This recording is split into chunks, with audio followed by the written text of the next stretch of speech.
I'm gonna go to the fucking gym, right? You guys know that I'm a Tarot Vaquero. I read tarot. I love reading tarot. And I was like, fuck it. The curiosity kills the fucking cat, right? Because I got curious and I said, let me go see if I can find any stories in Reddit about tarot. Listen to this one. This one actually gave me fucking goosebumps. The cards told her that he would come back, and he did, right? My tia has been reading tarot for years to come. Everyone in the colonia knows her as the lady who will pray with you, cleanse you, and read cards for you. Even people who don't believe her come to do that type of work with her. One day, a girl named Marisol came to see her. She was in her early 20s, super quiet, and she was holding a photo of her ex-boyfriend.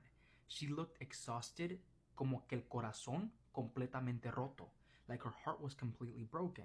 She ended up telling my aunt that they had been in a long-distance relationship and he ended up living in Mexico, but he would travel back and forth to the States for work.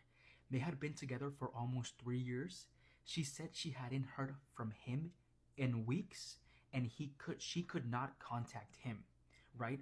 All her messages were left on read, no goodbye, no explanation. He literally just disappeared out of nowhere, right?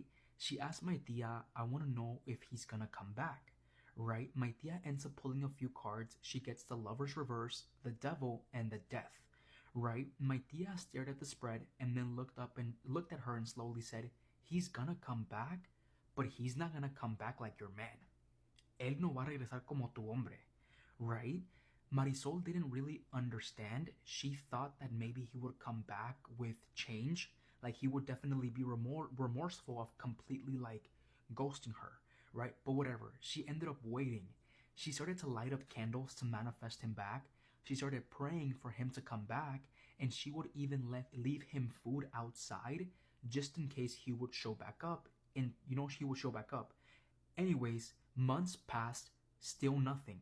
Eventually, she reached out to one of his cousins in Mexico, someone that she barely knew, that when she found out that he ended up dying in a car accident months earlier in a small town near Zacatecas. No one told her. He didn't have much family in the US, so no one over here even knew she existed. Sorry, no one in Mexico even knew she existed. She wasn't invited to the funeral. She didn't even get a text. After weird things happened, she began seeing him, not in his dreams, but in real life, and in reflections in the microwave door and even the car mirror, even the windows at night, just for a second, and he was always smiling, right? She ran back to my tia and told her he came back. And she said, I told you he would be back, but not just the way that you wanted him to be back, right? We tried to help her with baños, with limpias, and we even brought a curandera from Michoacan. But whatever it was, it stayed with her. To this day, Marisol lives alone, doesn't date, doesn't bring people to her house, but every year she leaves him food with beer and his photo. The next morning, the beer is warm. This shit scared the fuck out of me. I read it 3 times already, and I keep getting fucking goosebumps from it. What the fuck?